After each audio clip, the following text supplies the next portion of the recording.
ये जो शील जी है ना, ये माता रानी के परम भक्त नहीं है, बल्कि भक्ति के परम व्यापारी है। आज के बाद आपके और नताशा के बीच में मैं कभी नहीं आऊंगी, और ना ही हमारा ये रिश्ता। ये मेरा आपसे वादा है। जाइए, अपनी माँ के पास जाइए और मेरे जेवर लेकर आइए। मैं यहाँ से भिखारिन बनकर नहीं जाना चाहती। मुझे मेरा हक चाहिए। ये तूने इतनी इंपॉर्टेंट बात मुझसे छुपाई। कौन सी बात भाई? यही कि तू उससे मिला था। क्या मैं जान सकता हूँ कि आप उससे क्यों मिले थे?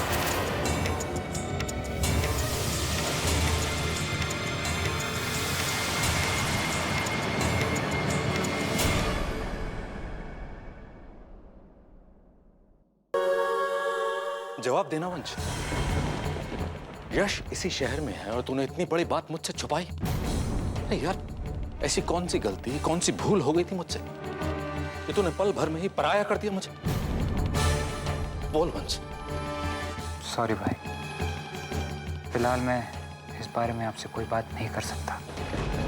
बात नहीं कर सकता? अरे क्यों बात नहीं कर सकता? तू जानता है वंश के यश के आने से सिर्फ तुझे ही नहीं बल्कि हमारे पूरे परिवार पर फर्क पड़ता है। और तू इस बारे में खामोश रहना चाहता है? तुझे कुछ अजीब नहीं लगता?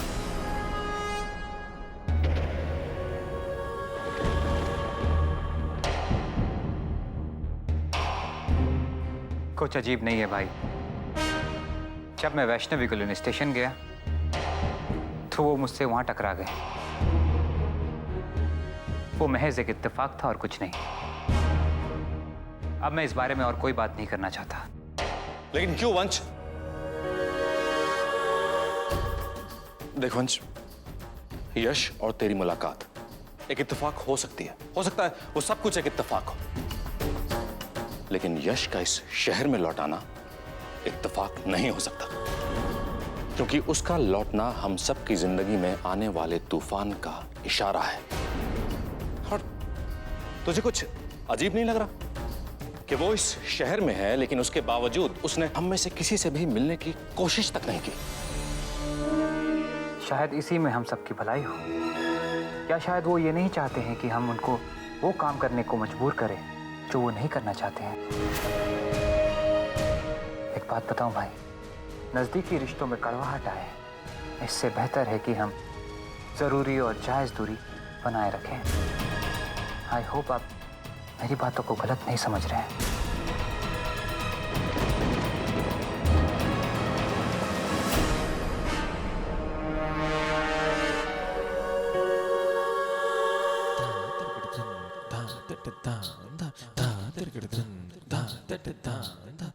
तू बहुत बेवकूफ है वंश।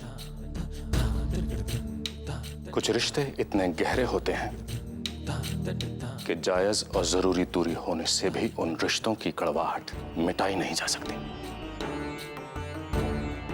और शायद इस कड़वाहट से तुझे नफरत हो, लेकिन मुझे इसी कड़वाहट का बेसब्री से इंतजार था,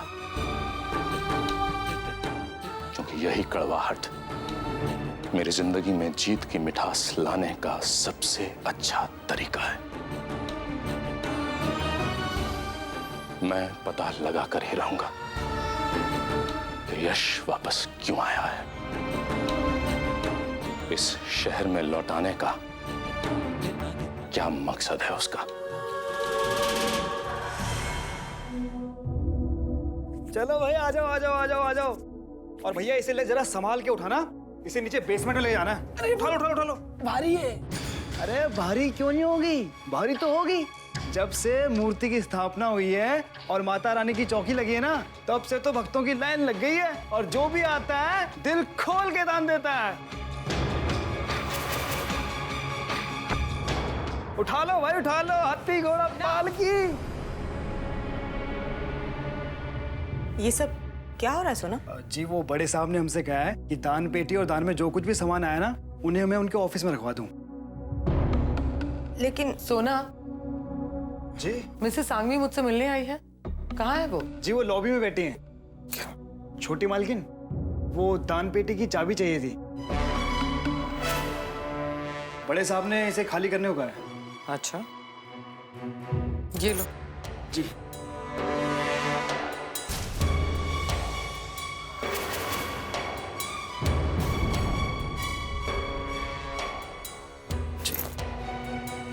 चलो भाई उठा लो जल्दी जल्दी उठा लो चलो आराम से।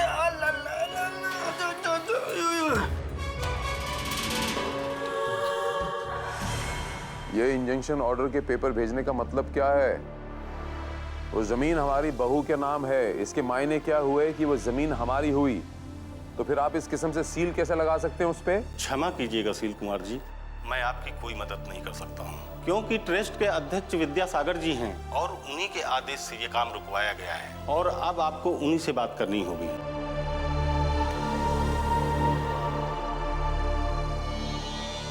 एक मामूली सा पंडित शील कुमार को इंजंक्शन ऑर्डर्स के पेपर भेजता है और वो मामूली पंडित मेरा समधी भी होता है, मुझे इंजंक्शन ऑर्डर के पेपर भेजता है। मुझे विद्यासागर जी बहुत गलत कर रहे हैं आप। ये बहुत गलत कर दिया आपने। ये शोभा नहीं देता आपको। माँ, आप कहती थी ना कि मनुष्य को भय नहीं करना चाहिए, निडर रहना चाहिए, किसी से डरना नहीं चाहिए, अगर वो सच्चा है तो। आप देखना माँ, मैं इस जमीन पर 7 सितारा होटल बनाकर ही रहूंगा, भले इसके लिए मुझे कुछ भी करना पड़े, कुछ भी।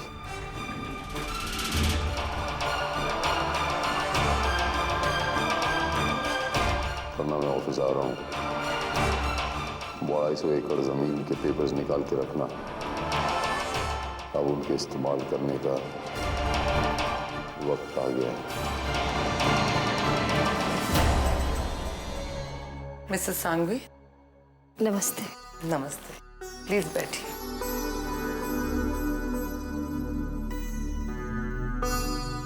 कहिए, क्या मदद कर सकती हूँ मैं आपकी? प्रेमवदा जी, मैंने आपकी बहू के बारे में न्यूज़पेपर में पढ़ा, टीवी में भी बता रहे थे कि आपकी बहू वैष्णवी माता की बेटी है। क्या आपकी बहू मेरे घर में माता की चौकी करेगी? प्लीज मना मत कीजिएगा, मैं बहुत परेशान हूँ।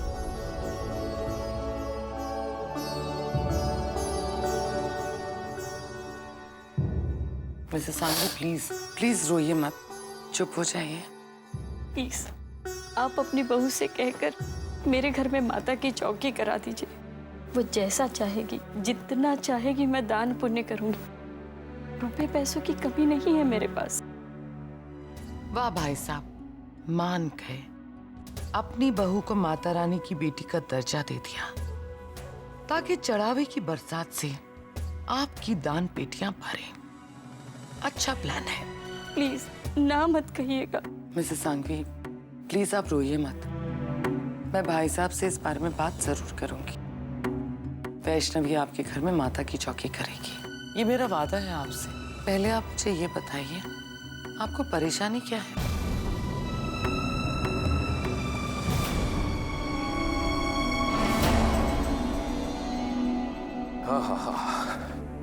लगे रहेंगे माता रानी के द्वारे मेले। नाश्ता लगा दिया है, आलू के गर्मा गर्म पराठे। ओए, आलू के पराठे मेरी दुखती रग पे हाथ रख दिए। इतने मनपसंद, लेकिन ऑफिस में देर हो रही। तू गाड़ी निकाल, तू गाड़ी निकाल। नहीं, आप कहे तो मैं ऑफिस भिजवा देता हूँ। भिजवा दे बच्चे, जाओ। जी जी भिजवा जल्दी। आलू के पराठे मेरे। भाई साहब, आपसे एक काम था। बोलो प्रेमदा, बोलो क्या काम था? भाई साहब, क्या वैष्णवी मिसेस सांघवी के घर पे माता की चौकी कर सकती है? और बिल्कुल कर सकती है, क्यों नहीं कर सकती। और प्रियमवदा, वो तुम्हारी भी तो बहू है। इसने एक काम के लिए आप उसे बेधड़क पूरे हक के साथ कह सकती हैं। कह दो, ऑफिस में देरी हो रही, मैं चल रहा हूं। अरे प्रेमवदा, सोना से कहना आलू के पराठे ऑफिस में भेजना ना भूले। आज उसने खास घी शी डाल के आलू के पराठे बनाए मेरे लिए। हाय हाय हाय हाय हाय, जय माता दी। भाई साहब कितना भी छुपा लें, लेकिन मैं जानती हूं कि अगर आप इतने अच्छे मूड में हैं, इसका मतलब अंदर ही अंदर आप किसी बात को लेकर परेशान हैं। पता नहीं आपकी ये परेशानी किस पर मुसीबत बनकर टूटेगी। खैर जो भी हो, ये मुसीबत उस आफत के सामने बहुत छोटी होगी जो मेरी वजह से आपके ऊपर टूटने वाली है, क्योंकि मैं आप ही के मोहरे से आप ही को मात देने वाली हूँ। और इस शुभ कार्य का श्री गणेश होगा वैष्णवी को मिसेस सांघवी के घर माता की चौकी के लिए मनाना। बस एक बार मुझे इसमें कामयाबी मिल जाए, फिर मेरे बढ़ते हुए ये कदम आप ही की तबाही पर जाके रुकेंगे। तो भैया आराम से, बहुत दान है इसमें। आराम से आराम से, गिरेगा गिरेगा, आराम से आराम से। अच्छा तो भैया 1 मिनट यहाँ रुको, दरवाजा खोलते हैं हम। हाँ 1 मिनट, दरवाजा खोलते हैं। ले आओ चित्तू भैया, बोलो जय माता दी। मैंने उन्हें मनाने की बहुत कोशिश की, लेकिन वो पापा जी के खिलाफ ही नहीं जाना चाहती। अब आपको समझ में आया कि आप कितने अकेले हैं। कोई आपके साथ नहीं, किसी को कोई फिक्र नहीं। अब जो मैं कहती हूँ आप वही कीजिए, इससे हमें हमारा हक भी मिलेगा और इस घर से जाने का रास्ता भी खुलेगा। लेकिन कैसे? जैसे माता रानी ने वैष्णवी के रूप में हमें तकलीफ दी है, वैसे ही उन्होंने हमें इस तकलीफ से छुटकारा दिलाने का रास्ता भी दिखाया है। मतलब ये कि आप सब कुछ मुझ पर छोड़ दीजिए, मैं सब देख लूंगी।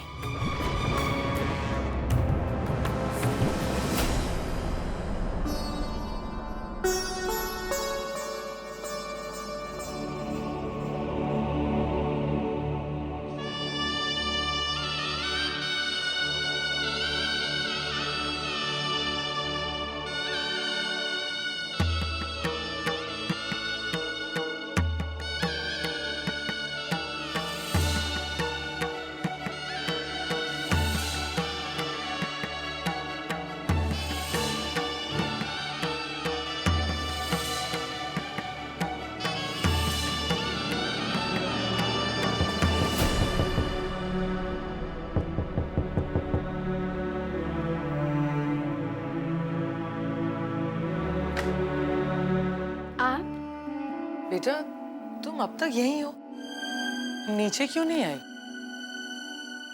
वो बेटा सुबह से तुम्हें देखा नहीं ना, इसीलिए थोड़ी चिंता होने लगी। तुम्हारी तबीयत तो ठीक है ना? जी। तुम्हें देख के मुझे ऐसा क्यों लग रहा है कि तुम परेशान हो? जी ऐसी कोई बात नहीं है, मैं बिल्कुल ठीक हूँ। वैसे माता रानी की जिस पर स्वयं कृपा हो, उसे तो परेशानी छू भी नहीं सकती। भाई साहब सच कहते हैं, तुम पे माता रानी की कृपा है, तुम माता रानी का वरदान हो। तुम्हारी आवाज में वो जादू है कि तुम्हारी भेंटें सुनकर इंसान के सारे दुख दर्द दूर हो जाते हैं। आप ये क्या कह रही हैं? बेटा ये मैं नहीं, ये सारी दुनिया कह रही है। जानती हो बेटा, मेरी एक सहेली है मिसेस सांघवी, उन्होंने टीवी पर तुम्हें माता की चौकी करते हुए देखा और उन्हें ये विश्वास हो गया है अगर तुम उनके घर पे जाके माता की चौकी करो तो उनके सारे दुख दर्द दूर हो जाएंगे। वो खुद आई थी तुम्हें बुलाने, बेचारी बहुत दुखी है। बेटा क्या तुम उनके घर पे माता की चौकी करोगी?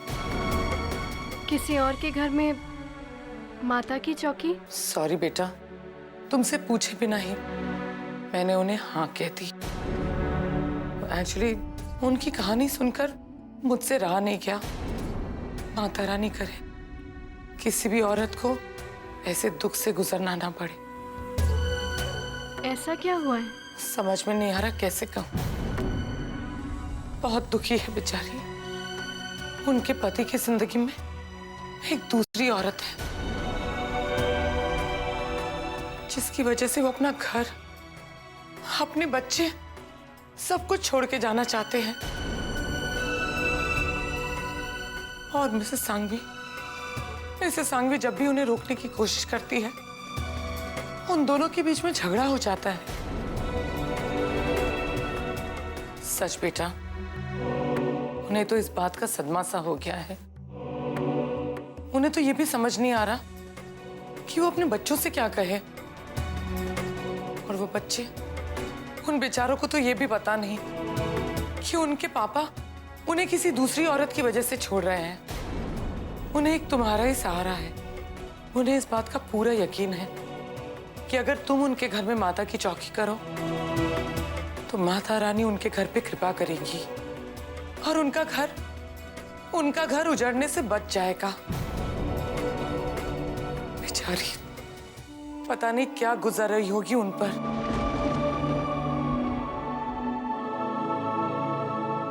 ये बर्दाश्त करना तो मौत से भी बदतर होगा जब आपको ये पता चले कि आपके अपने पति किसी दूसरी औरत से प्यार करते हैं। मैं नताशा से बहुत प्यार करता हूं, दिल से।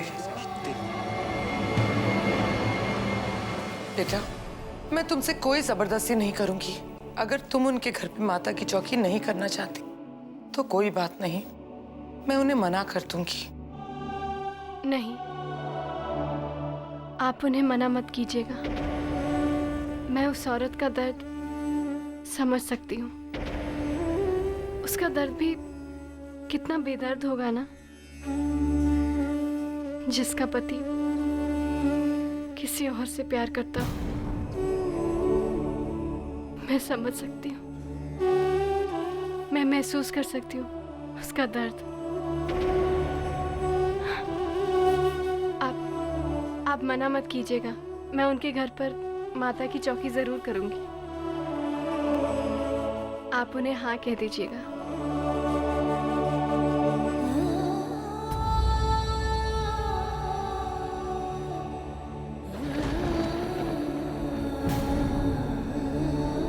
भैया बहुत बहुत मेहरबानी। अब आप लोग जाइए, बाकी सब मैं देख लूंगा। ठीक है, जय माता दी। जय माता दी, जय माता दी, जय माता दी।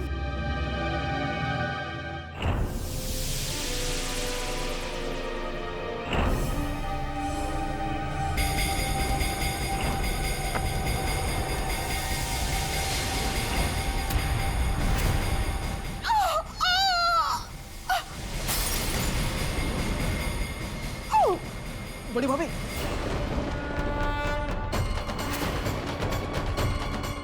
बड़ी भाभी, क्या हुआ? अरे दिखता नहीं है क्या? कितनी तेज चोट लगी है। हे भगवान, मैं क्या करूं? बड़ी भाभी चिंता मत करो, मैं बर्फ से सिकाई कर दूंगा। आप चलिए मेरे साथ, चलिए आराम से, आराम से। मैं मर गई।